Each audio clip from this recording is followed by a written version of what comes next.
कई लोग कहते हैं अगर हमारे घर में शिवलिंग नहीं है, शंकर का अगर शिवलिंग नहीं है, तो फिर हम शंकर की आराधना कैसे करें? हम आपसे एक बात कहना चाहेंगे, अपने घर में एक छोटा शिवलिंग होना चाहिए, होना चाहिए। और मान लो नहीं है, आपके परिवार के लोग नहीं राजी हो रहे, आपके घर के लोग नहीं राजी हो रहे, आपके परिवार के लोग राजी नहीं हो रहे हैं, तो फिर क्या करोगे?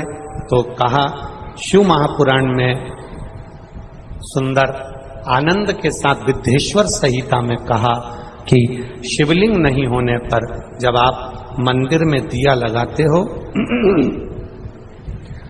मंदिर में जब दीप लगाते हो, मंदिर में जब दिया जलाते हो, प्रज्वलित करते हो, मंदिर में जब दीप लगाओ तो दीप की जो ज्योति होती है वो भी शिवलिंग की आकृति की होती है। तब उस समय पर ज्योतिर्लिंग का स्मरण करो और अपना कार्य सफल करो। अगर शिवलिंग गला पकड़ रहा है, अगर शिवलिंग मान लो शंकर का शिवलिंग हमारे पास में नहीं है, शंकर का शिवलिंग हमारे पास में नहीं है, तो ज्योतिर्लिपि रिंग की भी आप आकृति कर बनाकर उसकी पूजन कर सकते हो। ज्योतिर्लिंग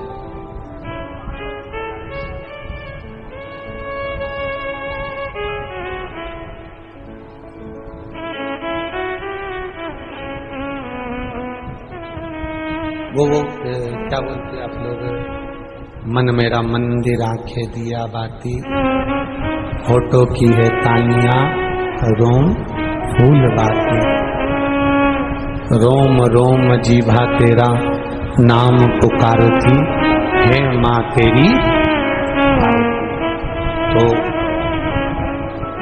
जिस दीप को आप प्रज्वलित करते हो, जिस दिए को आप जलाते हो, जिस दीप को आप प्रज्वलित करते हो, उस दिए की जो बाती में जो अग्नि रहती है वो भी लिंग का स्वरूप है, वो भी लिंग का स्वरूप है। इसको हमारे यहां ज्योतिर्लिंग कहा गया, ज्योतिर्लिंग नहीं, ज्योतिर्लिंग कहा गया।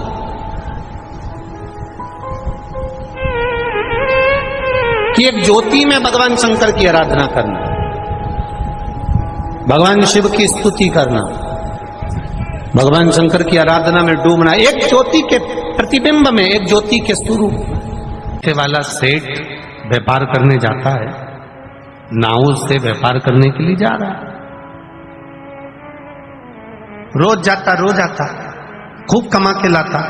उसके दोस्तों ने कहा, भाई तू नाव में बैठकर जाता है, तेरी नाव पुरानी हो गई है, और पुरानी नाव कभी भी हवा का झोंका चला, तूफान आया, तेरी नाव डूब जाएगी। तू एक काम कर ले, अपने गांव में, गांव के पास में एक पानी में तैरना सिखाता है, उससे तू तैरना सीख जा।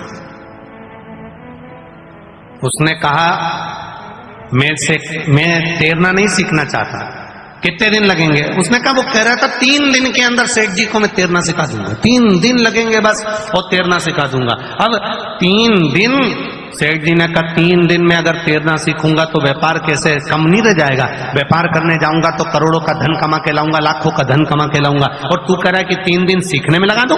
मैं सीखना विकना नहीं है। तो मैंने उस तैरने वाले व्यक्ति से पूछा, मान लो अगर कोई तैरना नहीं सीखे, मेरा दोस्त अगर तैरना नहीं सीखे तो क्या करना चाहिए? उसने कहा, तुम्हारे दोस्त को कह देना 2 खाली पीपे ऊपर से बेल्डिंग कराकर उसका छेद बंद कर खाली पीपे को नाव में रख ले, तो कभी अगर तूफान आएगा तो वो खाली पीपे पकड़कर पानी में अगर कूद भी गया तो उसको भले तैरना नहीं आता तो भी वो बच जाएगा, मरेगा नहीं। रख ले खाली पीपे 2।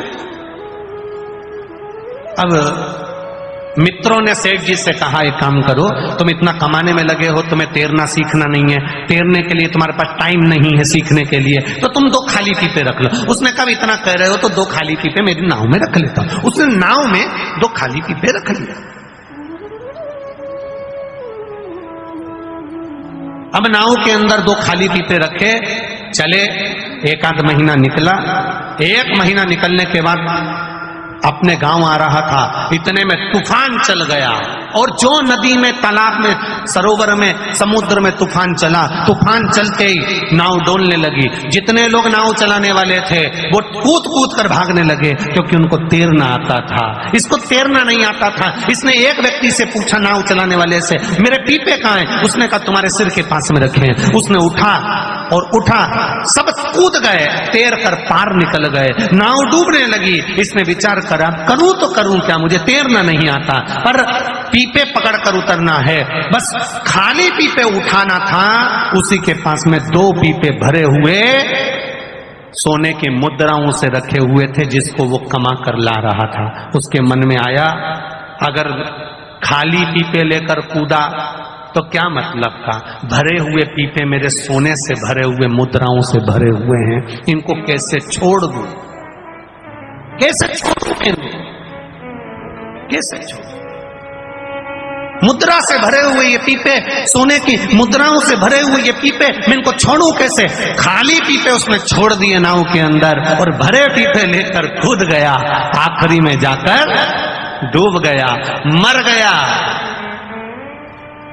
समाप्त हो गया। ये सेठ की कथा नहीं, ये अपनी कथा है।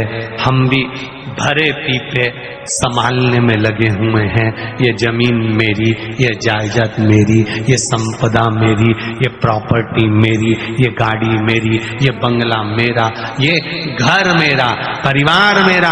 हम केवल भरे हुए पीपों को संभालने में लगे हुए हैं, पर 2 पीपे, राम नाम के 2 अक्षर, कृष्ण नाम के 2.5 अक्षर, पंचाक्षर मंत्र शिव का, एक नाम भगवान का, यदि 2 पीपे खाली अर्थात 2 अक्षर का नाम हम अपने पास रख लेते तो शायद भवसागर से पार उतर गए होते, पर नहीं उतर। हमने प्रॉपर्टी जोड़ी, हमने धन बनाया, हमने गाड़ी बनाई, हमने बंगला बनाया, हमने संपदा बनाई, हमने सत्ता बनाई। 25 लाख की गाड़ी में घूमने वाला भी एक दिन 25 रुपए के लोटे में भराकर हरिद्वार पहुंच जाता है। मात्र 25 रुपए का लोटा होता है, जिसके अंदर उसकी अस्थियों को भर दिया जाता है और हरिद्वार ले जाते हैं। पिंडदान करा, ब्राह्मण को भोजन कराया और पिंडदान करके लोग पिंड छुड़ा लेते हैं। फिर कोई संबंध नहीं, फिर कोई नाता नहीं, कोई रिश्ता नहीं। कितनी प्रॉपर्टी, कितना धन, कितना वैभव, कितनी सत्ता, कितनी दौलत। एक जरा सा व्यक्ति को रोग आता है और उसका पूरा जीवन निचोड़ जाता है। भगवान से कहता है, जब बीमार पड़ा तो डॉक्टर कहता है मॉर्निंग वॉक करो, घूमने जाओ, थोड़ा कम खाओ। अभी नहीं, पत्नी कहती थी, परिवार वाले कहते थे कि देखो थोड़ा सावधानी से रहो, थोड़ा सावधानी से रहो। नहीं, मेरी प्रॉपर्टी, मेरी जायदाद, मेरी संपदा, मेरी सत्ता, मेरा वैभव, मेरी गाड़ी, मेरा बंगला, मेरी दौलत, मेरी सत्ता, बस उसमें रमा रहा, रमा रहा, रमा रहा। और एक दिन मौका आया नाव डूबने का, क्योंकि यह पुरानी नाव कभी भी डूब सकती है। जब मौका आया डूबने का, तब भरे, बस अब लग रहा है मेरा बंगला कौन संभालेगा, गाड़ी कौन संभालेगा, मेरे बाद में कौन संभालेगा। उसी में समाता रहा, उसी में रमता रहा और आखिरी में डूब गई नैया, मर गया, समाप्त हो गया। शिव महापुराण की कथा ये संसार सागर में तैरना सिखाती है, 7 दिन के अंदर पार होना बता देती है कि हमें पार कैसे होना।